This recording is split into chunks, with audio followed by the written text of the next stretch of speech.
So I'm Stuart Thompson, editor of Digital TV Europe magazine, and obviously Nick Fraser needs no introduction, legendary documentary maker. Nick, plenty of people are creating subscription VOD services. What is YeahDoe, and why now for a subscription VOD documentary service? Well, for the past 18 years while I worked at the BBC, I wondered how to get people to watch more documentaries because they love them and they don't know where to find them. And it's quite usual for me to find myself usually traveling economy for the BBC next to some lawyer in his 20s who lives in Hong Kong who says, well, if there were a channel showing documentaries in Hong Kong, I'd watch it. I can't begin to tell you how starved I am of great factual programs. So YeahDoe is an answer to that. It's a low-cost documentary platform. It's available, it's deliberately priced so low that people in their 20s can go for it, and it should appeal to all ages, and its formula is very, very simple. We'll find the best documentaries in the world, and we'll also tell you why they're good.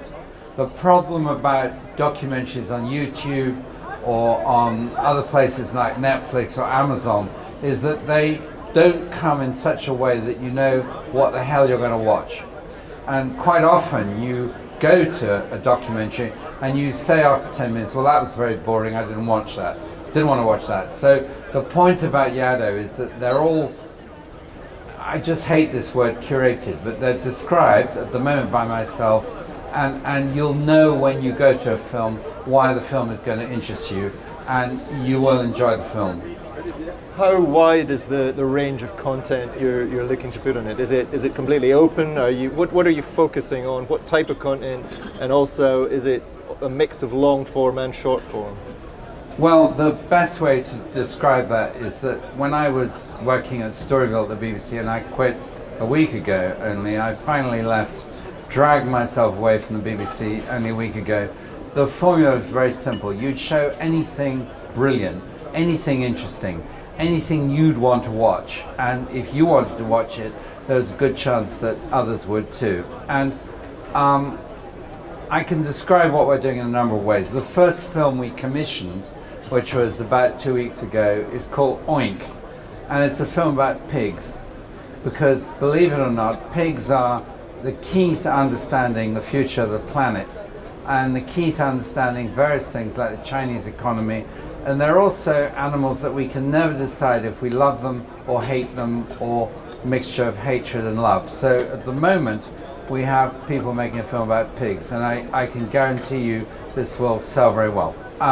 We have a lot of short form material. Our view is that people go to websites and they like 5-minute films. So we've commissioned upwards of 40 5-minute films already, and the best way I can describe them is there are films from different places in the world by really brilliant filmmakers, from Rio, from Tokyo, from Britain indeed, and the ones that have come in are very special and very touching. And then we also have a series of shorts which are called Criminals, in which people tell you about a crime that they committed, and that's a good 5-minute burst too. These are really quite addictive, interesting short form efforts. Does all the content you're putting on the platform, are you looking for stuff with an international appeal, or how do you create a service that can be distributed globally but maybe still have content that's relevant for local audiences? Well, I imagine myself as a viewer in Shanghai or the depths of China, or in the middle of India, or in Japan, or in Budapest, or in London.